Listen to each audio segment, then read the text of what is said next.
할렐루야, 반갑습니다. 한 주간도 여러분 바쁜 일상생활 속에서 좀 많이 피곤하고 힘들으셨겠지만 오늘 또 하나님께서 우리를 축복하셔서 우리 주님의 제단에 나와서 예배할 때 우리의 영혼육을 다 소생시키시고 우리를 기쁨 가운데 주님의 생명 가운데로 우리를 인도하실 줄을 믿습니다.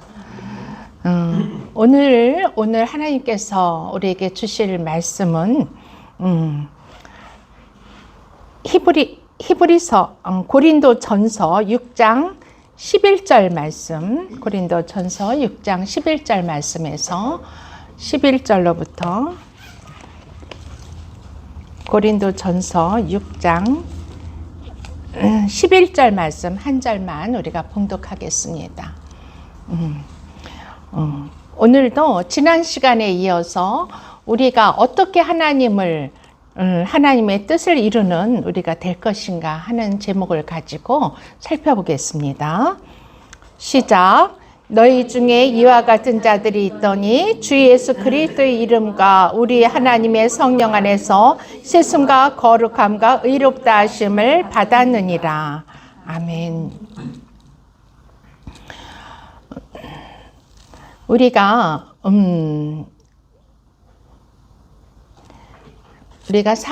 우리가 인간이라면 누구나 다 성공하기를 원하죠. 그렇죠? 근데 이 성공은 자기 개발에 좌우가 되는 것 같아요.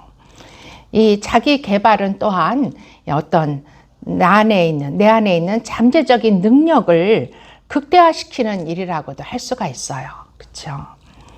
그런데 이 잠재의 능력을 히브리어로는 퀴카르라고 그래요. 또 헬라어로는 탈란토, 그래서 영어로는 탤런트라고 그래요. 그리고 그것을 우리는 달란트라고도 얘기하죠. 하나님께서는 우리 인간들에게 이런 탤런트를 다 주셨어요. 그런데 이 달란트라는 말이 또 빵이라는 의미로 쓰이기도 해요. 그런 의미가 담겨져 있어요. 그러니까 결국은 우리가 이 자기 개발이라는 것은 빵을 찾아 먹는 능력이라 이렇게 말할 수도 있는 거죠. 인간에게 하나님께서 이 달란트를 주신 목적은 인간이 먹고 힘을 내게 하기 위해서 먹고 힘을 내서 하나님을 더 잘 섬기도록, 그리고 하나님을 이 재능을 개발해서 하나님을 기쁘시게 하도록 이렇게 우리에게 달란트를 주신 거예요. 그러면 이 자기 개발이라는 게 성경에서는 어떻게 자기 개발을 말씀하고 있느냐? 이것은 우리가 하나님께서 아담과 하와를 창세기에 처음에 인간을 창조하실 때 그 아담과 하와는 아무 죄가 없는 무죄한 원형의 그런 상태였어요. 이 상태, 타락하기 이전에 그 아담과 하와로 회복시키는 일, 그것을 자기 개발이라고 말씀하고 계세요. 그런데 그럼 그것은 어떻게 가능할까? 우리 인간이 자기 개발을 통해서 하나님을 섬기게 하고 하나님을 기쁘시게 하도록 창조되었는데, 그걸 이사야서에는 하나님께 영광을 돌리고 하나님을 경배하고 찬양하게 하고 또 하나님과 화목되어서 하나님과 교제하기 위해서 인간을 창조하셨다. 이렇게도 이사야 선지자는 얘기하고 있죠. 이것들을 어떻게 하면 우리는 이것을 이룰 수 있는지, 그것을 지난 시간부터 계속 말씀을 드리고 있는 거예요. 지난 시간에 예수님의 보혈에 대해서, 지지난 시간이군요. 예수님의 보혈의 능력에 대해서 우리가 얘기했어요. 예수님은 우리를 이 죄에서, 아담과 하와가 타락함으로부터 생겨났던 그 죄에서 우리를 회복시키기 위해서 당신이 십자가를 지고 이 땅에 오셨고, 당신의 그 십자가의 그 보혈을 통해서 우리의 죄를 사해 주신다고 말씀하셨어요. 그리고 그 보혈의 능력이야말로 우리를 죄에서 구속하셨고 우리를 하나님과 화목케 하셨고 또 우리를 영원한 생명인 하나님의 그 생명을 우리 안에 넣어주신 그런 능력이라고 크게는 분류해서 말씀드렸어요. 그 보혈의 능력, 그 능력이 그럼 우리를 어떻게 하길래 우리에게 그런 우리를 그 무지한 원형의 상태로 다시 회복시킬 수 있는가? 그것도 말씀드렸어요. 그것은 그 보혈로 씻김을 받아야 된다. 우리는 그 보혈로 씻김을 받아야 된다고 말씀드렸어요. 그러면 그 보혈로 씻긴다는 것은 무엇을 의미하는가? 그 보혈의 씻김은 우리의 죄를 회개함으로 말미암아 주님의 보혈이 천상에서부터 이 지상에 우리에게 내려오고 우리를 씻어주심으로 우리는 거룩해질 수가 있다고 볼 수가 있는 거죠. 우리가 회개함이 없이는 우리는 다시금 그 주님과 같이 거룩함의 상태로 돌아갈 수가 없어요. 하나님은 이 죄를 가장 싫어하시고 미워하시기 때문에 죄를 지은 아담과 하와를 통해서 우리 인간에게 죄가 들어왔고 우리 아담과 하와의 후손들인 우리들은 계속 그 죄를 유전적으로 우리가 물려받게 됐죠.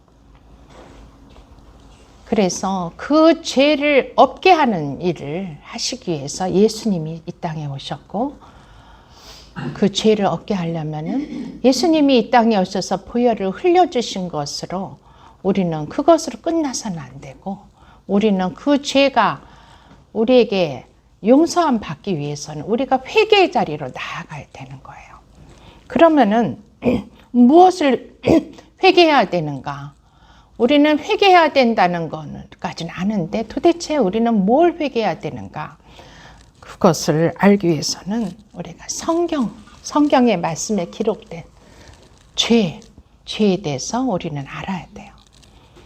또 베얼스 목사님께서 우리에게 주신 회개의 기도, 거기에 보면은 성경 창세기부터 요한계시록까지 그 죄 목록이 다는 아니지만 일부분 기록되어 있어요. 우리 인간은 우리의 죄라는 것은 머리털처럼 많다고 그래요. 머리털보다 더 많은 무수한 죄. 이 머리카락을 셀 수 있나요? 어떤 사람이 세봤나 봐요. 한번 거의 10만 개 이상 된대요. 10만 개 머리카락. 우리가 가지고 있는 일반적인 인간의 머리카락 수가 그렇게. 그런데 다윗은 우리의 죄가 머리털보다 더 많대요. 그러니 인간은 한도 없는 우리의 죄는 진짜, 그래서 제가 예전에 그랬잖아요. 내가 어려서부터 기억나는 죄로부터 지금까지 죄를 다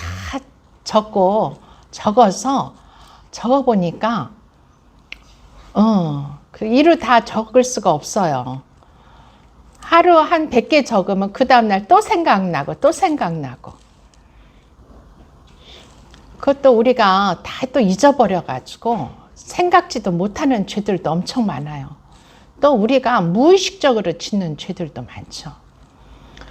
그렇지만 우리는 뭐 그런 것까지 다 기억나서 회개하면 좋겠지만 성령님께서 특별히 우리에게 생각나는 죄악들이 있어요. 내가 회개의 자리에 와서 하나님, 저는 무슨 죄를 졌는지, 우리는요 너무 인간은 완악해서 자기가 지은 죄를 자기가 알지 못해요. 나는 그냥 행했다고 생각하는데 그게 하나님께로부터 죄라고 생각되는 죄가 뭔지도 몰라요. 인간은 악하기도 하고 무지하기도 하고 인간은. 그래서 우리에게 성령을 보내주신 거죠. 성령이 우리에게 말할 수 없는 탄식으로 우리를 위해서 대신 회개하고 대신 기도하세요. 우리가 예배 드릴 때 어느 날 예배를 드리거나 기도의 자리에 나올 때 그냥 기도도 하기 전에 예배들을 드리기도 전에 한없이 눈물이 날 때가 있어요. 그렇죠? 그 눈물이 왜 날까요?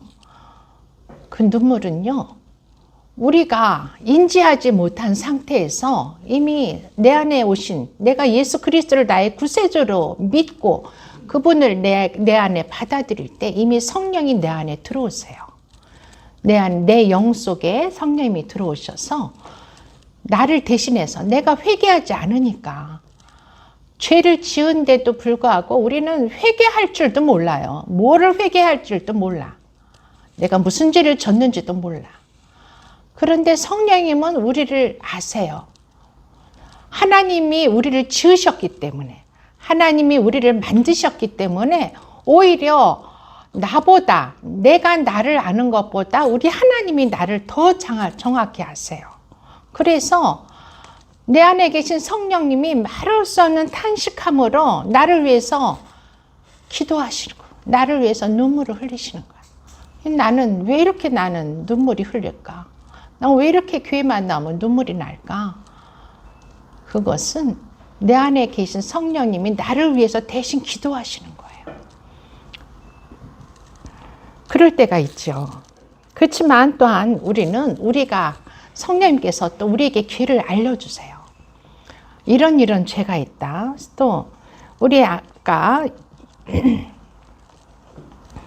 고린도전서 6장의 9절, 그 앞절, 지금 봉독한 그 앞절에 9절, 10절을 보면은 하나님께서 친절하게 불의한 자라는 건 아직 예수님의 피로 우리의 죄를 회개하지 못한 자, 거듭나지 못한 자, 하나님께서 우리는 예수를 믿음으로 우리의 원죄가 사해졌고 우리의 자범죄, 매일매일 짓는 자범죄는 하나님께 자백함으로 우리를 죄를 용서해 주심으로 말미암아 오히려는 의롭다고 하셨어요.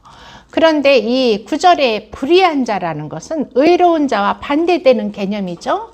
아직 죄를 회개하지 못한 그 불의한 자. 이 불의한 자는 다시 9절 10절을 한번 읽어보겠습니다. 시작.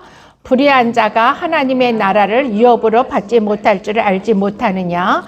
미혹을 받지 말라. 음행하는 자나 우상 숭배하는 자나 간음하는 자나 탐색하는 자나 남색하는 자나 도적하는 자나 술 취하는 자나 모욕하는 자나 속여 빼앗는 자나 하나님의 나라를 유업으로 받지 못하리라. 이런 불의한 자에 대한 이 불의한 자는 의롭게 되지 못한 자들, 하나님의 자녀가 아직 되지 못한 자를 의미하죠. 이 불의한 자들은 하나님의 나라를 유업으로 받지 못한다. 천국에 들어갈 수가 없다. 하나님을 만날 수도 없다. 그런 의미예요. 이 불의한 자의 행동에 대해서는 이 밑에 쭉 나열하고 있어요. 음행하는 자, 우상숭배자, 간음하는 자, 탐색하는 자, 남색하는 자, 도적하는 자, 탐욕 부리는 자, 술 취하는 자, 모욕하는 자, 속여 빼앗는 자, 이렇게 대충 10가지로 크게 이렇게 분류를 하고 있어요. 그렇지만 이 하나하나에 또 얼마나 세부적인 내용이 있는지 몰라요. 음행하거나 우상을 숭배하는 자라는 것은 진짜 내가 하나님보다 더 좋아하는 것을 내가 소유하고 있는 거예요. 즉 하나님을 우리는 하나님을 사랑하는 자로 지음을 받았는데 하나님을 사랑하는 게 아니라 내 자신을 사랑하고 세상 것들을 사랑하고, 이것은 우상숭배고 음행이에요. 하나님은 음행하는 것을 신체적으로 남녀가 이렇게 그런 것보다도 하나님을 떠나서 우상을 섬기는 것을 하나님은 음행한다고 말씀하고 있어요. 그 우상을 섬긴다는 것은 하나님보다 내가 더 좋아하는 것을 내가 품고 있는 거. 가장 큰 우상은 나 자신이에요. 우리는 나 자신을 위해서 어쩌면 지금 이 시간 예배를 드리는 것도 나 자신을 위해서 예배를 드리러 온 저와 여러분이 여기 있는지도 몰라요. 근데 그것은 우상숭배예요. 오직 우리는 하나님을 위해서 지음받은 피조물이에요. 하나님을 위해서.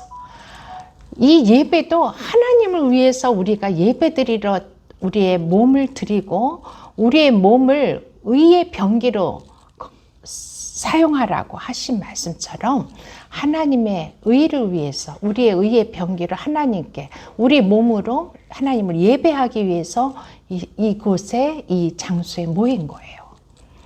하나님이 우리 인간을 창조하신 목적은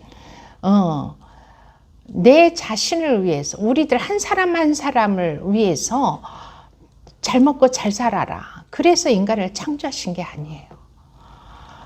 그것은 하나님을 섬기기 위해서 우리에게 주신 부산물들이에요. 우리 하나님은 우리를 통해서 하나님께서 우리를 통해서 영광 받으시고 하나님이 우리를 통해서 찬양 받으시고 경배 받으시고 우리와 함께 하나님의 형상을 이룬 우리를 통해서 함께 교제하시고 우리와 화목하게 사귐을 갖기 위해서 지으신 거예요. 그래서 내 자신을 내 자아를 사랑하는 거야말로 참 가장 큰 우상 숭배예요.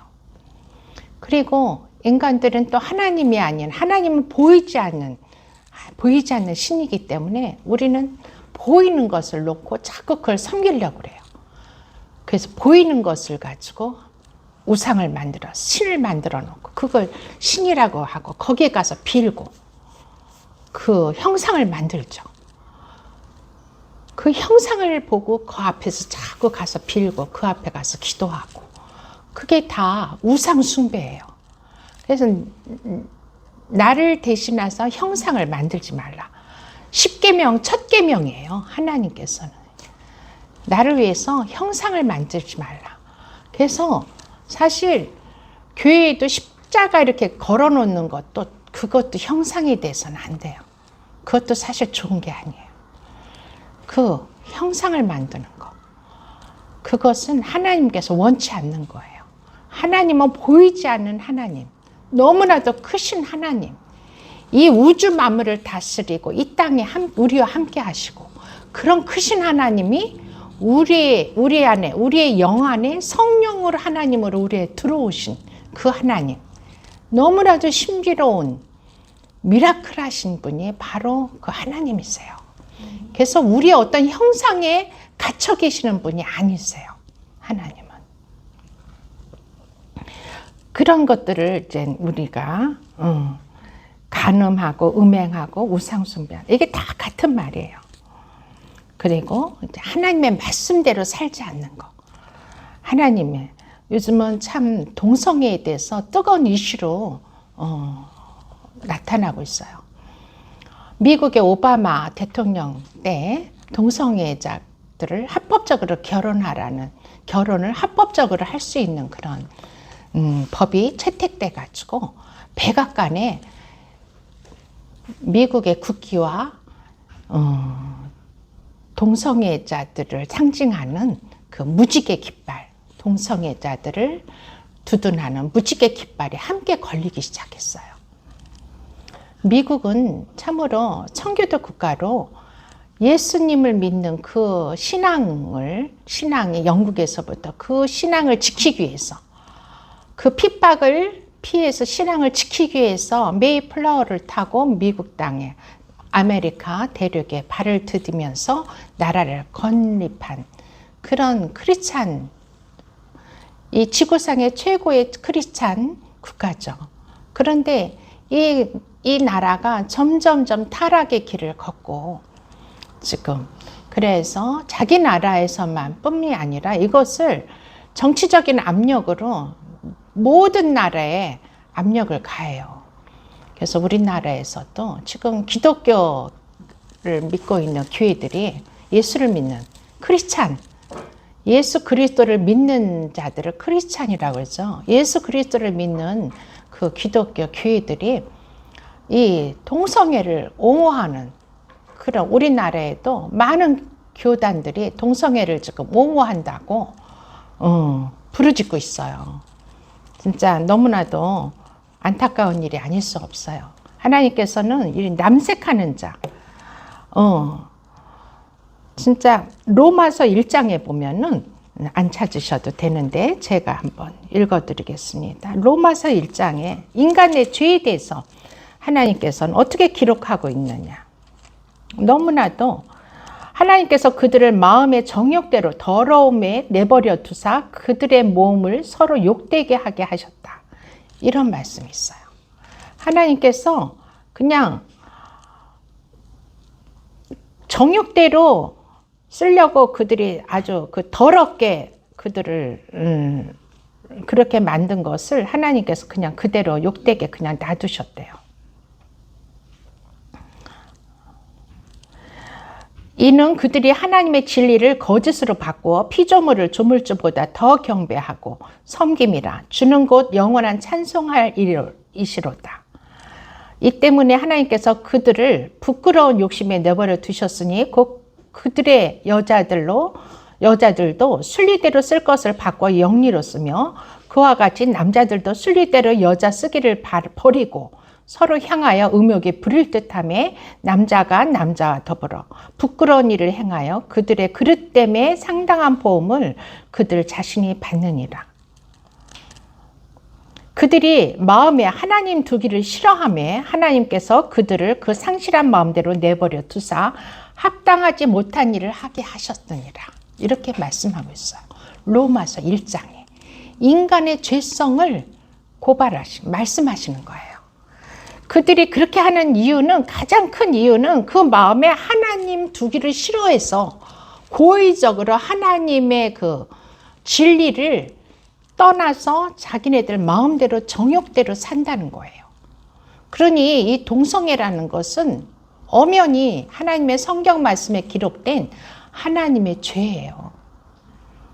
그런데도 우리 기독교인들이, 기독교의 교회들이 이 동성애를 찬성하고 이제 앞으로 그 동성애를 거절하고 남자가 이제 어느 날 이제 우리 아들들이 남자애를 데리고 와서 나의 신부라고 결혼하겠다고 데려올 날이 있고 우리 여자 딸들이 여자애를 데리고 와서 나의 신랑이라고 결혼시켜달라고 그러는 일들이 생기는 거예요.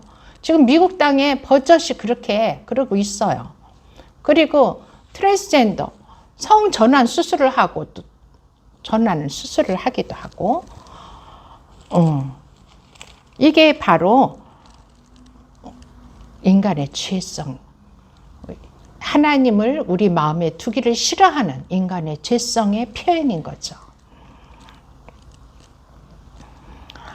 이러한 죄를 말할 수 없는 그 성경에는 여러 군데 갈라디아서 5장에도 말씀하시고 있고 또 이런 로마서 지금 읽어드린 1장에도 말씀하고 있고 그래서 로마서 1장 29절 말씀 한번 우리가 보겠습니다. 29절, 30절, 31절 이 아까 불의한 자가 범하는 죄에 대해서 얘기했는데 그거는 좀 아주 포괄적인 죄의 개념이었고 이 로마서 1장에서는 아주 상세하게 죄에 대해서 다루고 있어요. 29절, 30, 31절 다 같이 읽겠습니다. 시작.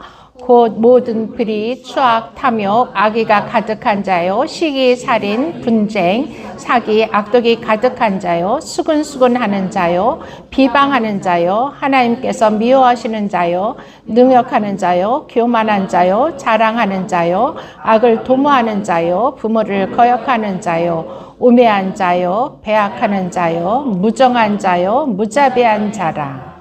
네, 이런 합당하지 못한 일,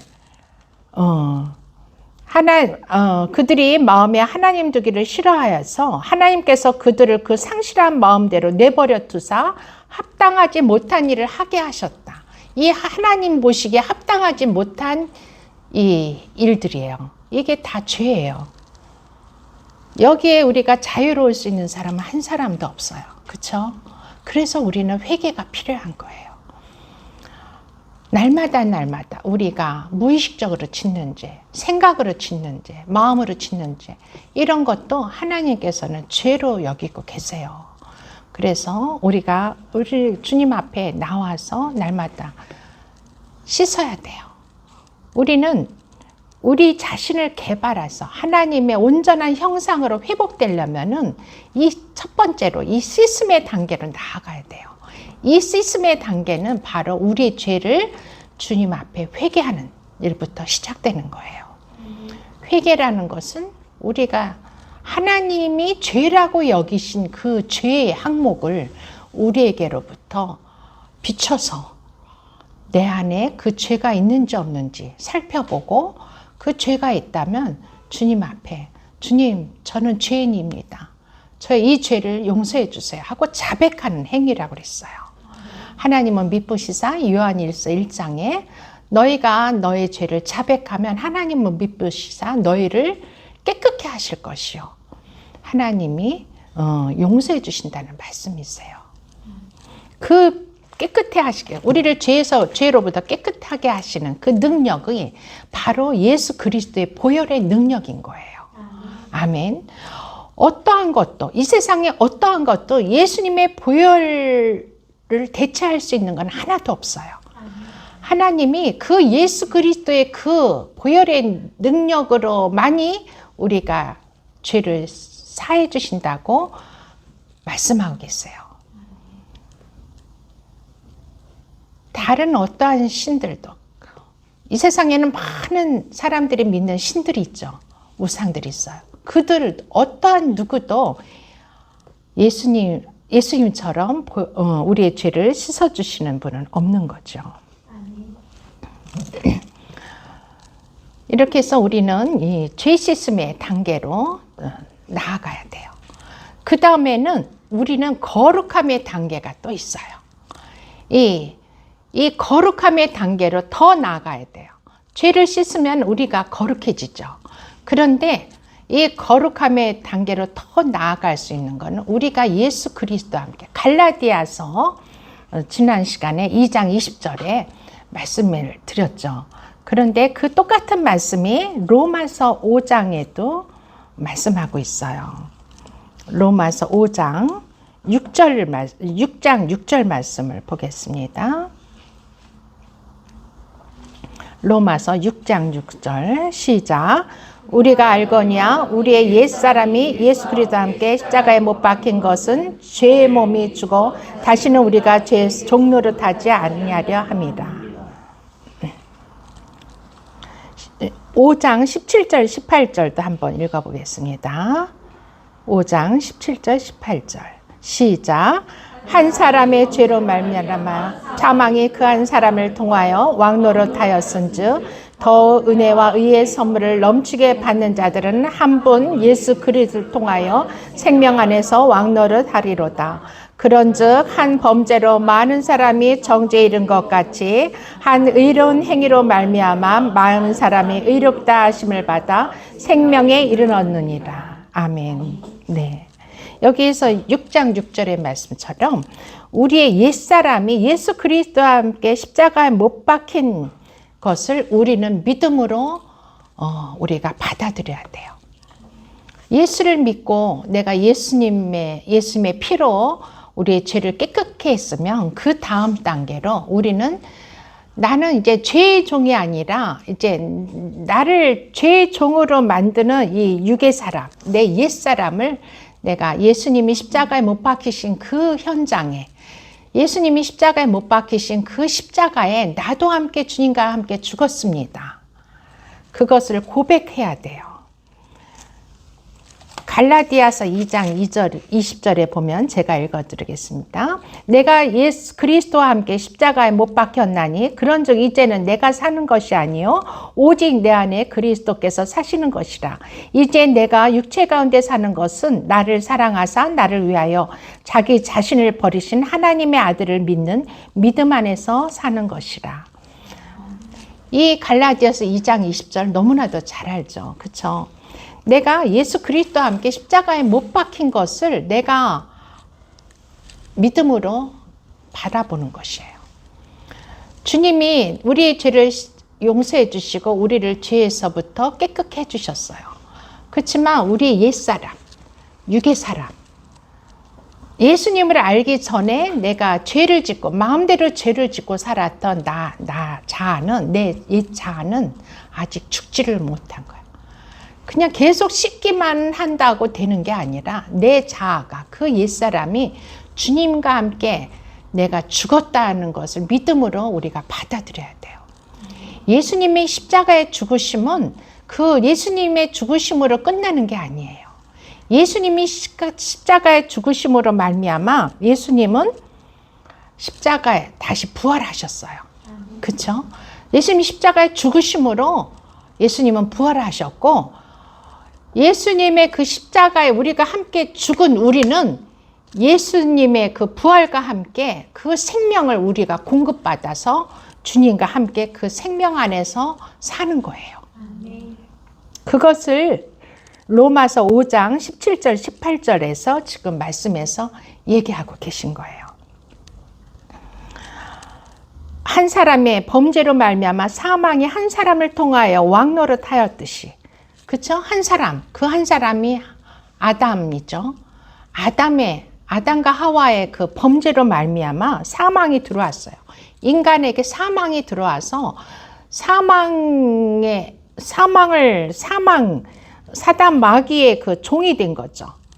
이 사망이 우리에게 들어온 것은 사단 마귀가 우리의 죄를 통해서 우리를 완전히 종으로 잡고 사망으로 끌고 가는 거예요. 이렇게 왕노릇했죠. 그런데 다시금 더욱 은혜와 의의 선물을 넘치게 받은 자들, 그게 우리들이죠. 예수 그리스도를 통해서 우리는 하나님의 은혜와 의를 넘치게 받은 그 예수 그리스도를 통해서 우리가 생명 안에서 왕노릇하게 된다는 거. 그러려면은 우리는 그 예수님과 함께 십자가에 죽은 우리를 바라봐야 돼요. 예수님이 죽으신 그 십자가에 나도 함께 죽은 나를 바라볼 때 그 믿음으로 우리가 믿고 여길 때, 믿음으로 내가 주님과 함께 죽었음을 믿음으로 받아들인다는 것은 여긴다는 거 같은 의미예요. 그럴 때 우리는 하나님께서 우리 안에 그 부활하신 그 주님의 부활의 생명이 우리 안에 들어와서 우리가 생명 안에서 왕노릇하도록 만들어 주신다는 거예요. 아멘. 그니 이 죽음으로의 처리가 없이는 그 단계로 갈 수가 있어요, 없어요? 없죠. 그래서 우리는 십자가에 날마다 죽는 것이 너무나도 우리의 죄를 예수님의 보혈을 통해서 우리가 씻는 것만큼이나 우리가 십자가에 죽는 것이 그렇게 중요한 거예요. 그래서 사도 바울도 지난 시간에 말씀드렸듯이 나는 날마다 십자가에 죽는 것이 나의 자랑이라고 고백하셨어요. 그의 마지막 순교 직전에 그가 고백한 영성이에요. 그렇다면은 그분도 그렇다면 우리는 얼마나 죽어야 되겠습니까? 우리도 날마다 눈을 뜨면 십자가에 죽어야 돼요. 그래야지만 내 옛 자, 하나님을 알기 이전에 내 마음대로, 내 고집대로, 내 뜻대로 행하려고 하는 그 나의 옛 자, 옛사람, 그것을 십자가에 못 박아서 처리하게 되는 거예요. 그럴 때 하나님께서는 새 사람으로 우리를 만들어 주셔. 새 사람을 덧입게 하신 거예요. 우리는 없애는 게 아니라 덧입는 거예요. 주님의 생명을 우리가 덧입어서 새 사람으로 변화되는 것이에요. 옛사람이 새 사람으로 변화되는 거예요. 그게 바로 우리 크리스찬인 거예요. 아멘. 그래서 우리는 구원받기 위해서 우리가 신앙생활을 하게 되는데, 이런 진정한 구원은 우리가 먼저는 회개를 하고, 이 회개를 통해서 다시는 하나님께서 죄라고 하는 것과 싸워서 다시는 그 죄로 돌아가지 않는 것. 죄를 다시 짓는 거는요, 토한 것을 다시 먹는 거나 마찬가지예요. 그렇게 더러운 거예요. 이 죄와 싸우고 그 싸우면서 그 믿음의 길을 묵묵히 걸어가는 거예요. 그것이 바로 좁은 길이에요. 너희가 넓은 길을 택하지 말고 좁은 길로 가라고 주님은 말씀하셨어요. 그게 죄와 싸우는 것이 바로 좁은 길이고 믿음의 길이에요. 이렇게 우리 믿음의 자녀들은 거듭나서 내가 죽고 거듭난 하나님의 자녀로 살아가는 것이 하나님의 뜻이에요. 그럴 때 그 길에, 좁은 길의 그 끝에 우리 주님께서 우리를 기다리고 계세요. 그래서 우리 주님과 함께 영원히 살 수 있는 존재로 우리를 맞아주시는 거예요. 아멘. 그런데 우리 이 십자가의 죽음, 우리 십자가에 우리의 옛사람을 처리함으로 말미암아 우리가 거룩함의 단계로 나아가면은 그 다음에 그거를 죽고 끝나는 게 아니에요.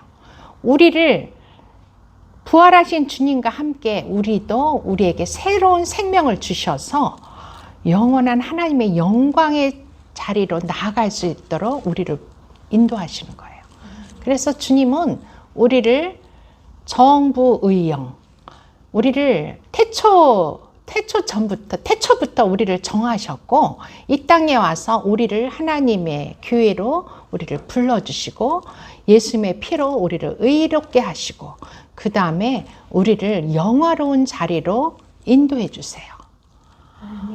그래서 우리는 주님과 함께 주님의 성령이 이런 단계를 거쳤을 때, 씻음의 단계, 거룩함의 십자가의 단계를 거쳤을 때 우리 안에 주님의 성령이 더욱더 충만해지시고 또 우리에게 기름 부어주셔서 우리를 영화로운 자리로 이끌어 주시는 거예요.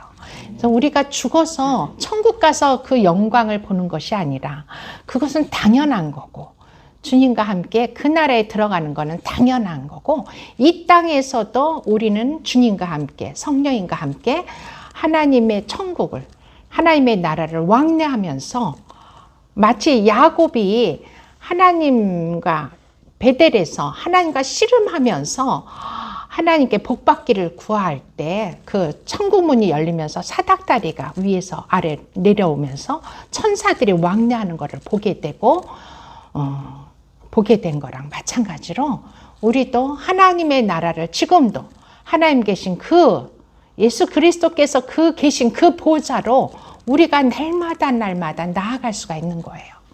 아멘. 소망을 가지세요. 희망을 가지세요. 우리가 이 땅에서 찌질하게 아프고 병들고 그냥 날마다 그냥 죄에 그냥 허덕이면서 그렇게만 살도록 하나님이 우리를 창조하신 게 아니에요. 우리를 영화로운 자리로, 우리를 영광스러운 자리로 이끌어 주시기 위해서 우리를 창조하셨어요.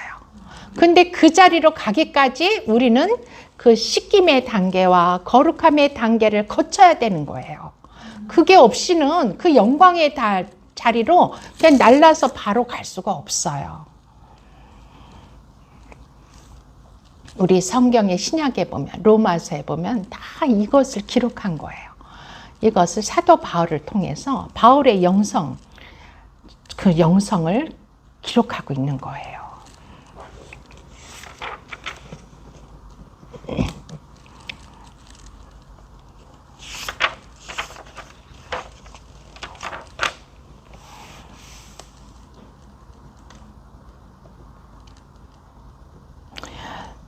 우리가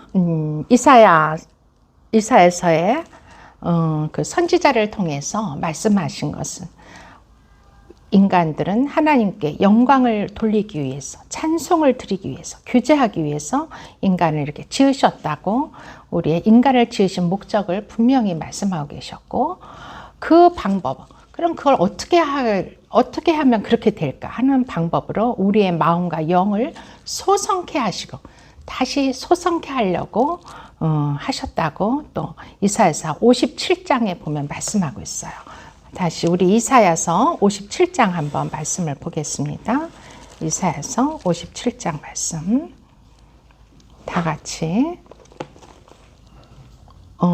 이사야서 57장에 읽지 않아도 되겠습니다. 이렇게 그런데 그렇게 우리의 마음과 영을 소생케 한다는 것은 바로 아까 말씀드린 것처럼 씻음의 단계와 거룩함의 단계와 의롭다 하심의 단계로 통해서 이렇게 이루어지는 거예요. 의롭다 하는 이 마지막 단계, 지난번에 이제 그 씻음의 단계와 거룩함의 단계에 대해서 말씀을 드렸어요.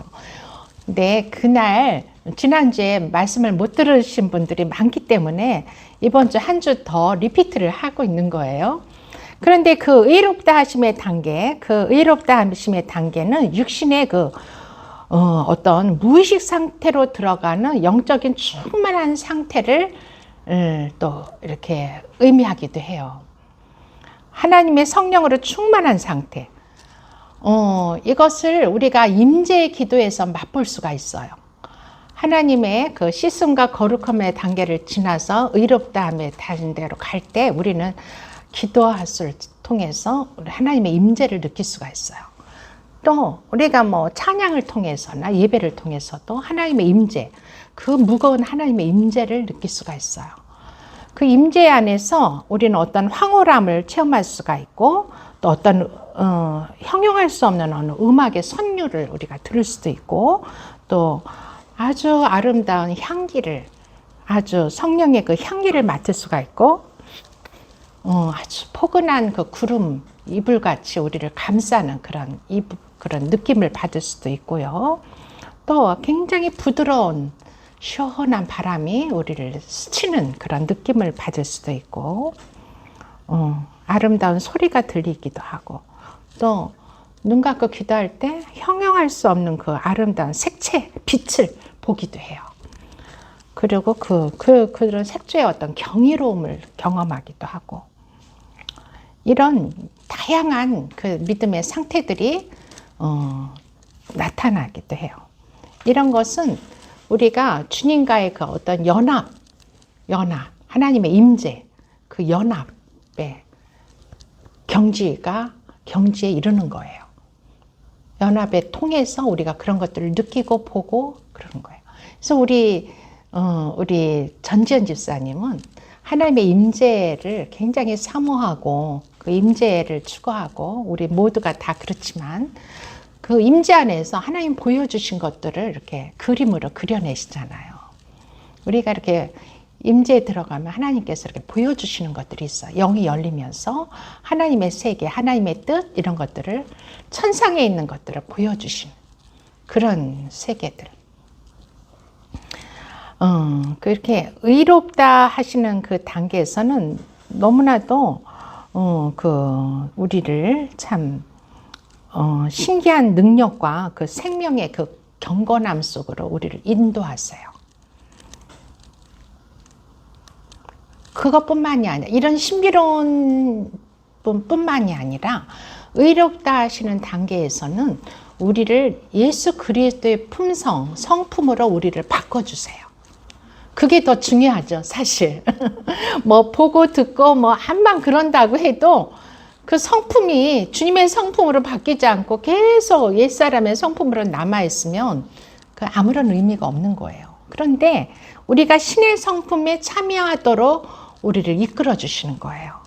그 신의 성품에 대한 것이 어디 있나요? 하나님의 말씀. 로마서의 신의 성품. 네. 주님의 성품에 대해서는 성경에 너무 많은 기록들이 있죠. 신의 성품에 대해. 베드로 후서 1장 4절 말씀을 한번 보겠습니다. 베드로 후서 1장.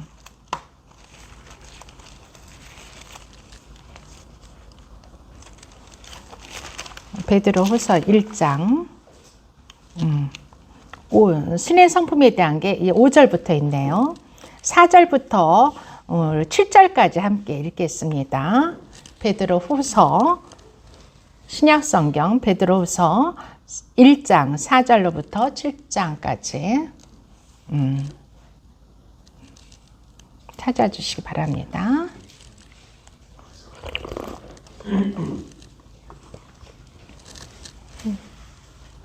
뭐 찾으셨어요? 찾았습니다. 시작. 이로써 그 보배롭고 지극히 큰 약속을 우리에게 주사 이 약속으로 말미암아 너희가 정욕 때문에 세상에서 쏟아질 것을 피하여 신성한 성품에 참여하는 자가 되게 하려 하셨느니라. 그러므로 너희가 더욱 힘써 너희 믿음의 덕의 지식을, 지식의 절제를, 절제의 인내를, 인내의 경건을, 경건의 형제의 우애를, 형제의 우애에 사랑을 더하라. 이렇게 그 신앙의 믿음의 단계에 대해서 쭉 얘기하고 계신데 이것이 바로 예수님의 성품이에요. 신의 신성한 성품. 우리가 신성한 이 성품에 참여하는 자가 되게 하기 위해서 우리를 의롭게 하신 거예요. 우리를 죄에서부터 의롭게, 죄를 사해 주시고 우리를 의롭게 하시는 죄의 종이 아니라 의의 종으로 만들어 주신 것은 이 신의 성품에 참여하는 자가 되기 위해서. 이 약속은 바로 주님의 보혈의 약속이에요. 주님의 보혈을 흘려주실 때 벌써 이미 이 약속을 주님께서 하시는 거예요. 그 보혈을 통해서 우리는 보혈과 십자가의 죽음을 통해서 우리는 이 주님의 성품으로 나아가는 거예요. 믿음의 덕의 지식을, 지식의 절제를, 절제 인내를, 인내의 경건을, 경계의 형제위를, 결국은 사랑, 사랑을 더하라. 이 사랑에 대해서는 또 고린도전서 13장에 보면은 고린도전서 13장을 사랑장이라고 하잖아요. 한번 고린도전서 13장을 보시겠습니다. 고린도전서 13장 4절로부터 말씀을 4절로부터 7절 말씀 고린도후서 전서 13장 4절로부터 7절 말씀 시작. 사랑은 오래 참고 사랑은 온유하며 시기하지 아니하며 사랑은 자랑하지 아니하며 교만하지 아니하며 무례히 행하지 아니하며 자기의 유익을 구하지 아니하며 성내지 아니하며 악한 것을 생각지 아니하며 불의를 기뻐하지 아니하며 진리와 함께 기뻐하고 모든 것을 참으며 모든 것을 믿으며 모든 것을 바라며 모든 것을 견디느니라. 아멘. 이것이 사랑의 성품이에요. 이것이 바로 예수님의 성품이에요. 우리는 이렇게 할 수가 없어요. 사실. 그쵸? 이 예수님의 성품을 나열하고 있는 거예요. 이렇게 참고 견디고 믿고 믿음의 주에 온전케 하시는 예수 그리스도를 바라보자. 예수님만이 믿음에 온전하신 주가 되시잖아요. 이런 사랑의 성품을 가진 이러한 성품, 이것이 신의 성품인 거예요. 하나님 예수 그리스도의 성품이시죠. 이것으로 우리가 변화돼 나가는 거죠. 이렇게 변화됨 있을 때 우리는 그 의롭다 하시는 단계에서 하나님을 기쁘시게 해드릴 수가 있는 거예요. 그리고 우리의 몸으로 우리를 주님을 섬기게 되는 거죠.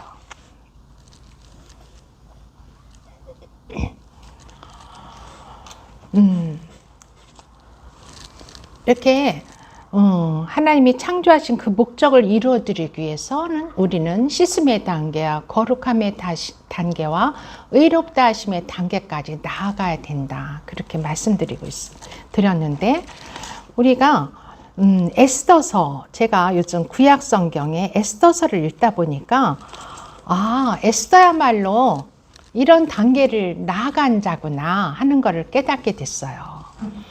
갑자기 이제 구약으로 넘어갑니다.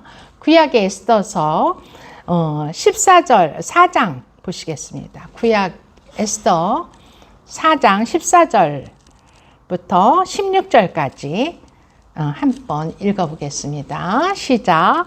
이때 내가 만일 잠잠하여 말이 없으면 유다에는 다른 데로 말미암아 노인과 구원을 얻으려니와 너와 내 아버지 집은 멸망하리라. 내가 왕의 자리에 얻는 것이 이때를 위함이 아닌지 누가 알겠느냐 하니 에스더가 모르드게에게 화답하여 이르되 당신은 가서 수산에 있는 유대인들을 다 모으고 나를 위하여 금식하되 밤낮 3일을 먹지도 말고 마시지도 마소서. 나도 나의 시녀들과 더불어 이렇게 금식한 후에 규례를 어기고 왕에게 나아가리니 죽으면 죽으리이다 하니라. 아멘. 이게 에스더서의 핵심장이에요. 핵심이에요. 에스더서는 사실 여기에 뭐 하나님에 대한 얘기도 나오지 않고 어떤 선지자에 대한 하나님의 말씀을 선포하거나 이런 것도 없어요. 그냥 스토리로 일관된 얘기인데 이것은 에스더는요 언제 때 사람이냐면 아하수에로 왕 때 있던 아하수에로 왕의 왕비예요. 그런데 이 아하수에로는 지금의 이란, 바사 제국, 페르시아 지역, 페르시아 제국의 왕이에요. 하나님께서 이스라엘을 남과 북으로 쪼개시고 그 다음에 너무나도 하나님을 섬기지 않고 하나님의 말씀을 불복하며 하나님 말씀에 불복하고 우상 숭배를 해서 하나님께서 너무너무 화가 나셔서 그 민족을 멸망시키시고 그 바벨론의 포로가 되도록 바벨론에게 넘겨주세요. 그래서 이스라엘 민족들이 다 바벨론에 끌려가가지고 그 바벨론의 포로가 되죠. 그랬는데 그 바벨론 그 나라도 이제 바벨론도 이 이란 페르시아 그 당시에는 바사라고 하는 바사 페르시아 제국에 의해서 멸망당해요. 그래서 바벨론의 포로가 되었던 그 이스라엘 백성들이 그냥 거기에 살면서 다시 또 페르시아의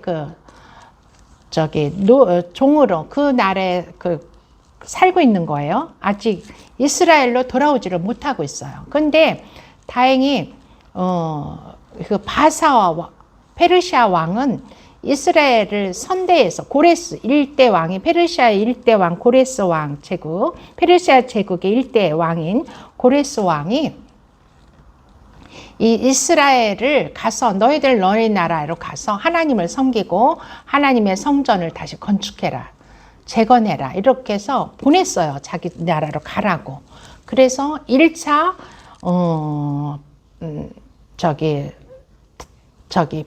바벨론에서부터 그 나라에서부터 귀환을 하게 돼요. 1차, 2차, 3차 세 차례에 거쳐서 그 바벨론의 포로로 잡혀갔던 이스라엘 유대인들이 자기 나라로 돌아오게 돼요. 그때 1차와 2차의 그 귀환 때 그 사이에 기록된 게 이 에스더서예요. 그런데 그 에스더서는 그 사이에 있던 이스라엘 그 바벨론 땅에 있던 아직 남아있는 이스라엘 민족이 하만에 의해서 완전 전멸될 위기에 처했었어요. 그런데 그것을 모르드게 에스더가 모르드게의 조카인 에스더가 그거를 역전시키는 상황을 책으로 쓴 것이 바로 에스더서예요. 하만이 이스라엘 민족을 완전히 전멸시켜서 아주 싹을 없애려고 전멸시킨 그 역사의 한 장면이에요. 이스라엘 민족은 두 차례, 지금까지 역사에 있어서 두 차례의 가장 위험한 위기를 거쳐요. 첫 번째 위기가 아하수에로 왕 때 하만에 의해서 이스라엘 민족이 전멸할 위기에 처하고 그 조서를 전국의 방방곡곡에 전해가지고 이스라엘 민족을 다 죽여라. 이는 아하수의 왕에게 순종하지 않는 민족이다 해가지고 그런 누명을 씌워서 이스라엘 민족을 싹을 없애려고 했어요. 그게 첫 번째 이스라엘 민족의 위기였고, 두 번째는 독일의 히틀러에 의해서 그 나치즘들에 의해서 완전 유대인들이 전멸당한 그때 두 차례 그런 유대인들의 위험한 상황이 있었죠. 첫 번째 위기가 있었던 때인데 그 모르드게 에스더의 삼촌 되는 그 모르드게가 어찌어찌해서 에스더를 그 아수에로 왕의 그 왕비가 되도록 만들었어요. 이 모르드게는 이 에스더서의 모르드게는 어떤 성령의 모형이기도 해요. 성령님이 하시는 일. 에스더를 통해서 성령님께서 인도하시는 거예요. 근데 이때 이 14절에 있는 이때라는 것은 지금 하만에 의해서 하만은 아수에로 왕의 제일 큰 측근이었고 2인자였어요. 그래서 그 사람의 명을 거절할 수가 없는 거예요. 근데 그 하만에 의해서 이 이스라엘 민족이 전멸될 그 위기에 처한 그때를 말하는 거예요. 근데 그때 마침 에스더가 왕비가 아수에로 왕의 왕비로 다시 간택이 됐을 때예요. 그래서 모르드게가 에스더에게 이렇게 얘기하는 거예요. 내가 만일 잠잠하여 말이 없으면 왕에게 가서 말을 하지 아니하면 유대인은 다른 데로 말미암아 노임과 구원을 얻으리라. 그렇지만 너와 내 집은 멸망할 거고 내가 왕위의 자리를 얻은 것이 이때를 위함이 아닌지 누가 알겠느냐 이러면서 간접적으로 이렇게 말하고 있지만 너는 이때를 위해서 바로 이 왕후가 된 것이다. 그러니 어서 나가서 왕에게 이 사실을 고해라 하는 거예요. 그런데 에스더는요, 그 전에 보면은 그 왕비를 불러야지만 왕에게 나아갈 수가 있었어요. 아무도 그 왕에게 나아가기 전에 나아갈 때는 왕이 부르지 않은 자가 왕에게 나아가면은 죽임을 당해요. 그런 그 나라의 법이 있었어요. 그랬는데 지금 왕이 에스더를 부르지 않은 지가 벌써 한 달이 가까워. 한 달이나 됐대요. 그러는데 이게 너무 아주 절제절명의 그런 위기에 처했기 때문에 속히 가서 이 에스더가 왕을 만나러 가야 돼요. 근데 왕이 부르지를 않는 거예요. 그러니까 이제 에스더가 이제 결단을 하게 돼요. 이 모르드게의 말을 듣고 나서 나를 위해서 금식해달라. 모든 유대인 모두가 금식을 하고 또 그걸 나도 나의 시녀와 더불어서 3일간 밤낮으로 먹지도 마시지도 않고 하나님께 기도하겠다. 그리고 나서 왕에게 나아가겠다. 죽으면 죽으리이다 하고 나아갔다. 그것이 바로 우리가 아까 거룩함의 단계에서 우리가 예수 그리스도와 함께 십자가에 죽는 거. 내가 죽을 때 하나님께서 그때서야 하나님 성령님께서 나에게 역사하셔서 이 에스더와 같이 죽으면 죽으리라 하고 십자가에 나갔을 때 하나님께서는 그 상황을 역전시켜서 이스라엘 민족을 다시 구원하시는 그런 조서를 반포하게 되고 이 에스더로 말미암아 모르드게와 에스더를 말미암아 이 이스라엘 유대인들이 그 전멸될 위기에서부터 구원을 받게 돼요. 그리고 그 이스라엘 민족을 죽이려고 했던 하만이 그들을 죽이려고 높이 세워둔 높은 십자가에 하만이 매달리게 되는 그런 역전극이 생기게 되는 거죠. 하나님께서는 이 에스더서를 통해서도 이렇게 우리가 어떠한 죽음에 처해야 되는지 그것을 예표로 말씀해 주시는 것 같아요. 우리는 이렇게 우리가 주님과 함께 십자가에 우리가 죽을 때 우리는 주님께서 우리를 죽이시는 것이 아니라 새 생명으로 우리를 이끄시고 그 생명 예수 그리스도의 그 부활의 생명으로 우리는 이 땅에서 왕노릇하게 하시는 그런 하나님의 목적이 있다는 것을 우리가 기억하면서 우리가 기쁜 하루하루를 살아가시는 저와 여러분 되시기를 축원합니다. 아멘. 이 말씀을 기억하면서 우리가 함께 기도하겠습니다. 오늘 굉장히 귀한 말씀 하나님께서 주셨습니다. 우리가 예수를 믿는다는 것은 이러한 것들을 우리가 깨닫고 이 과정을 지나가야 되는 우리가 됨을 기억하시기를 부탁드립니다. 함께 기도하겠습니다.